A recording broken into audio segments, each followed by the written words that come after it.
যায়েদ ইবনুল হারিস রাদিয়াল্লাহু তাআলা আনহু বর্ণনা করেন, আল্লাহর হাবিব সাল্লাল্লাহু আলাইহি ওয়াসাল্লামকে তায়েফের ওই মুশরিকেরা এমন ভাবে পাথর নিক্ষেপ করেছিল, পাথরের আঘাতে রাসূলের শরীর মুবারক থেকে রক্ত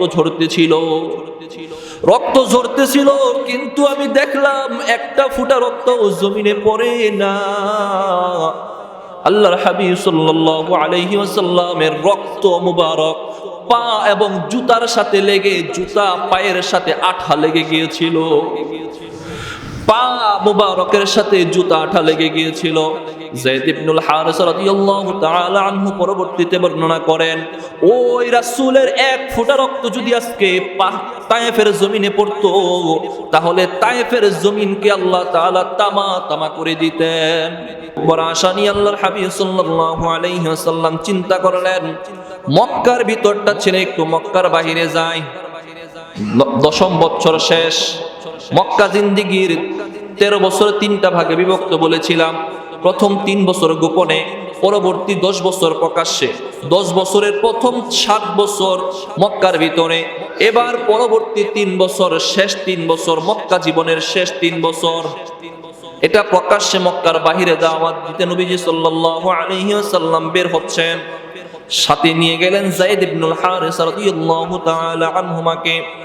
যায়েদ ইবনুল হারিস রাদিয়াল্লাহু তাআলা আনহুকে সাথে নিয়ে আল্লাহর হাবিব সাল্লাল্লাহু আলাইহি ওয়াসাল্লাম তায়েফে রওনা হলেন। তায়েফে গিয়ে তায়েফের গণ্যমান্য নেতৃস্থানীয় ব্যক্তিদেরকে রাসূল দাওয়াত দিলেন, বললেন, কুলু লা ইলাহা ইল্লাল্লাহ ওয়া তুফলিহু, তোমরা ঈমান আনো, বলো লা ইলাহা ইল্লাল্লাহ এবং সফলকাম হয়ে যাও। তাদের কাছে যখন এই কথা বলা হলো, তখন তারা জবাব দেয়, আখরিজ মিন বিলাদিনা। এতদিন তো নিজের গোত্রের মানুষ, নিজের বাড়ির মানুষ, এলাকার মানুষ মুহাম্মদ বলে নাই যে, তারপরও বলেছে দেশ ছেড়ে যাও, তবে কষ্ট দিয়েছে। আজকে যখন দূর থেকে মানুষ এসে মুহাম্মদ মক্কা থেকে তায়েফ গিয়ে দাওয়াত দিতেছেন, দূরে গিয়ে দাওয়াত দিতেছেন, তায়েফের ওই কাফেররা বলতেছে, ও মুহাম্মদ আখরিজ মিন বিলাদিনা, আমাদের শহর থেকে বের হয়ে যাও, এই দাওয়াত দিতে কি আমাদের এখানে আসছো কিনা। নেতৃস্থানীয় তারা তাদের মুহাম্মদকে বের করে দিয়েছে, নবীকে বের করে দিয়েছে, শিশুদেরকে লেলিয়ে দিয়েছে, শিশুদের হাতে কঙ্কর দিয়ে, পাথর দিয়ে পিছু হটলে লেলিয়ে দিয়েছে। এই যুবকটাকে পাথর নিক্ষেপ করে রক্তাক্ত করে দাও, দেশ ছাড়া করে দাও। পাথর যখন নিক্ষেপ করে আল্লাহর হাবিব সাল্লাল্লাহু আলাইহি ওয়াসাল্লাম পিছু হটে আসেন, আস্তে আস্তে একটা পাহাড়ের পার্শ্বদেশে বসেন। 2 পাহাড়ের মাঝে বসে আল্লাহর হাবিব সাল্লাল্লাহু আলাইহি ওয়াসাল্লাম একটু ছায়া, একটু আশ্রয় গ্রহণ করতেছিলেন। একটু চিন্তা করে দেখেন, নবুয়ত প্রাপ্ত হওয়ার পর থেকেই যখনই মানুষের কাছে দাওয়াত নিয়ে যায়, মানুষের গুটি কয়েক মানুষ ঈমান আনে, বাকি সবাই প্রত্যাখ্যান করে দেয়, নিজেকে কষ্ট দেয়, যারা তার ধর্মের মধ্যে আসে তাদেরকে কষ্ট দেয়। 3টা বছর জুলুম নির্যাতনের কারাবরণ করেছিলেন।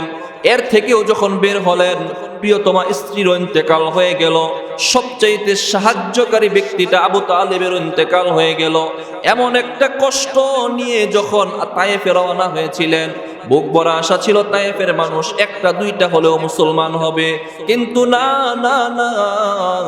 1জন কি 2জন কি কেউই যখন ঈমান আনে নাই, ফিরিয়ে দিল, পাথর নিক্ষেপ করে রক্তাক্ত করে দিল। পাহাড়ের পাদদেশে বসে আল্লাহর হাবিব সাল্লাল্লাহু আলাইহি ওয়াসাল্লাম বসে রইলেন।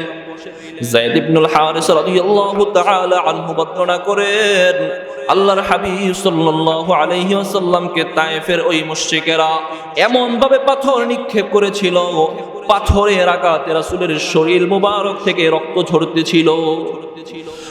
ঝরতেছিল, কিন্তু আমি দেখলাম একটা ফোঁটা রক্ত জমিনে পড়ে না।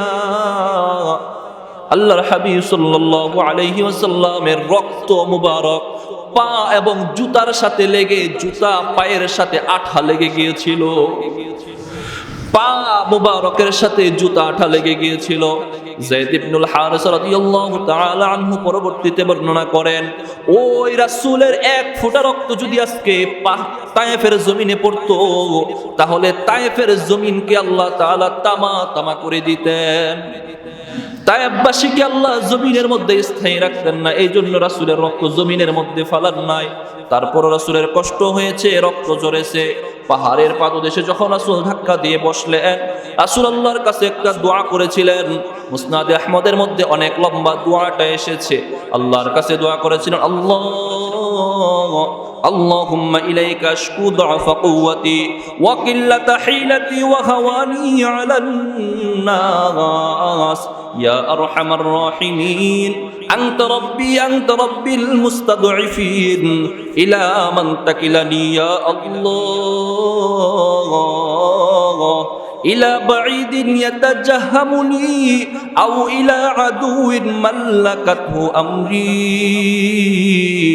আল্লাহর হাবিব সাল্লাল্লাহু আলাইহি ওয়াসাল্লাম দুই পাহাড়ের মাঝে বসে আল্লাহর কাছে দোয়া করেছিলেন, আল্লাহ ইলা মান তাকিলানি ইয়া রাব্বি, আল্লাহ গো আপনি আমাকে কার কাছে ছেড়ে দিলেন?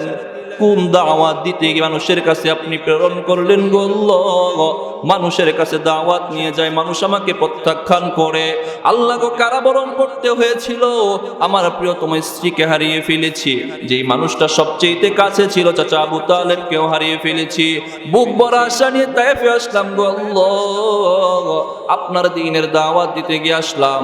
এই মানুষগুলো আমাকে পূর্ণ শরীর রক্তাক্ত করে দিয়েছে গো আল্লাহ। আল্লাহ আপনি আমাকে কার কাছে ছেড়ে দিলেন? ইলা মান তাকিলানি ইয়া আল্লাহ, আপনি আমাকে কার কাছে ছেড়ে দিলেন? আও ইলা বাঈদিন ইয়াতাজাহামুনি, অথবা এমন কোন দূর দেশে আপনি ছেড়ে দিলেন যারা আমাকে কষ্ট দেয়? আও ইলা আদুবিন মাল্লাকাতহু আমরি, অথবা এমন কোন শত্রুর হাতে আমাকে ছেড়ে দিলেন যারা আমার ব্যাপারে শত্রুতা করে? আল্লাহ সব কিছু শুনেন কি শুনেন না? যখনই রাসূল বুক ভরা আশা নিয়ে আল্লাহর কাছে দোয়া করতেছেন, আল্লাহ আমাকে কার কাছে ছেড়ে দিলেন? আল্লাহর রহমতের দরিয়ায় জোশ উঠে গেল। আল্লাহর সাথে সাথে জিবরিল আমিনকে পাঠিয়ে দিলেন, জিবরিল যাও যাও যাও, আমার হাবিবকে বলে দিয়ে আসো, সান্ত্বনা দিয়ে আসো, আমি আমার হাবিবকে ছেড়ে দেই নাই। আমি আমার হাবিবের জন্মের আগেও ছিলাম, জন্মের সময়ও তার সাথে ছিলাম। সে যখন দাওয়াত নিয়ে মানুষের কাছে যায়, তার সাহারা হিসাবে আমি আল্লাহ সব সময় ছিলাম। আমার হাবিবকে জানিয়ে দিয়ে আসো, এই কঠিন মুহূর্তে আমি আল্লাহর সাক্ষাতের সুসংবাদ আমার হাবিবকে দিয়ে আসো। সাক্ষাতের সুসংবাদ কোনটা জানেননি? হ্যাঁ, মেরাজ। হ্যাঁ, আল্লাহ তাআলা তখনই কষ্টের মুহূর্তে জানাইয়া দিচ্ছেন যে আপনাকে আল্লাহ তাআলা আল্লাহর সান্নিধ্যে মেরাজে ডেকেছেন। যত কষ্ট থাকবেনি, আর কিছুটা কষ্ট হলেও তো লাঘব হবে। কষ্টের মুহূর্তে যখন খুশির আনন্দের সংবাদ শোনা হয় তখন একটু ভালো লাগে। আল্লাহর হাবিব সাল্লাল্লাহু আলাইহি ওয়াসাল্লাম এই দোয়া করতেছেন। এর আগেই পাহাড়ের মধ্যে ধাক্কা দিয়ে রাসূল বসা। পাহাড়ের ফেরেশতা আসলেন, বললেন, ইয়া মুহাম্মদ, আপনি বলেন এই তায়েববাসী আপনাকে যে কষ্ট দিয়েছে, আপনি শুধু একবার বলেন, আমি পাহাড়ের ফেরেশতা তায়েববাসীকে দুই পাহাড়ের চাপ দিয়ে চিরতরে ধ্বংস করে দেয়। আপনি শুধু একবার বলেন। আল্লাহর হাবিব সাল্লাল্লাহু আলাইহি ওয়াসাল্লাম বললেন, বাল ইস্তাযাননি বিহিম লাআল্লাহু ইখরিজু মিন আসলাবিহিম মান ইয়াবুদুহু লা ইউশরিকু বিহি শাইআ। ও পাহাড়ের ফেরেশতা, না না না, এটা করিও না। আমি আশা রাখি এই তায়েববাসীদের পরবর্তী ওয়ালাদের মধ্যে এমন কিছু মানুষ দুনিয়াতে আসবে যারা তাদের মূর্তি পূজা ছেড়ে এক আল্লাহর ইবাদত করবে। হ্যাঁ, যারা সৌদি আরবে থাকেন, এখন কি তায়েফে মুসলমান নাই? হ্যাঁ, কি পরিমাণ পরবর্তীতে খুব নিকটবর্তী সময়ে ওই তায়েফ থেকেই মানুষ ধাপে ধাপে অসংখ্য ইমানের ছায়াতলে, ইসলামের ছায়াতলে এসেছে, মুসলমান হয়ে গিয়েছে। মুহতারাম হাজিরিন, এই হলো মক্কা জীবনের একটা পর্যায়।